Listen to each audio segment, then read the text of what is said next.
శాసనసభ్యుడు కాంట్రాక్టుల కొరకి కమిషన్ల కొరకి కక్కుర్తి పడ్డారు తప్ప పని చేయించేటువంటి కార్యక్రమం ఈ రోజు కూడా చేయలేదు.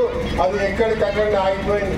ఇలా మాటిస్తున్నా మరుమూరు గ్రామస్తులకు అందరికీ అంతర్గామ మండలానికి మొత్తానికి కూడా 2 నెలల్లో ఈరోజు జనవరి నడుస్తా ఉంది,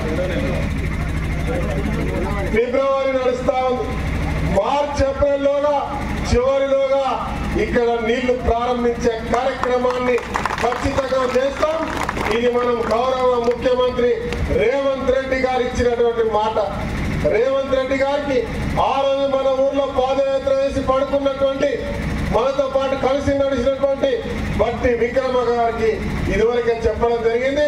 జిల్లా మంత్రి ఇలా మాకు శ్రీధర్ బాబు గారు మనకి ఇన్ఛార్జ్ వచ్చిన మంత్రి కూడా ఆయన ప్రత్యేకంగా ఇరిగేషన్ సంబంధించిన మంత్రి కాబట్టి ఖచ్చితంగా ఇదే ఊరిని ఆయన తీసుకొస్తాం.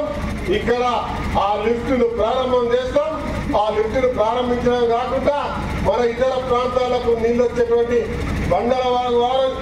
బండలవాగు ప్రాజెక్టు, అదే మాదిరి తుమ్మల చెరువును నింపేటువంటి కార్యక్రమం SRSP B23 నుంచి దానికి లింక్ అయినటువంటి 7 అన్ని వాగులను కూడా నీళ్ళన్ని సాఫ్ చేసి ప్రతి ఒక్క చెరువు నిండే విధంగా, ప్రతి గ్రామంలో చెరువు నిండే విధంగా, ప్రతి ఒక్క ఈ ప్రాంతానికి నీళ్ల కరువు లేకుండా 2 పంటలు గర్వంగా చేసుకుంటూ ప్రతి ఒక్క రైతు గర్వంగా చిరునవ్వుతో మరి ఈ ప్రాంతాన్ని సాగు చేసే విధంగా చేస్తానని చెప్పి మీరు ఏ రకమైన నమ్మకంతో నాకు అవకాశం ఇచ్చినారో మీరు గర్వపడే విధంగా ఖచ్చితంగా పనిచేస్తానని చెప్పి మళ్ళొకసారి హామీ ఇస్తా ఉన్నా.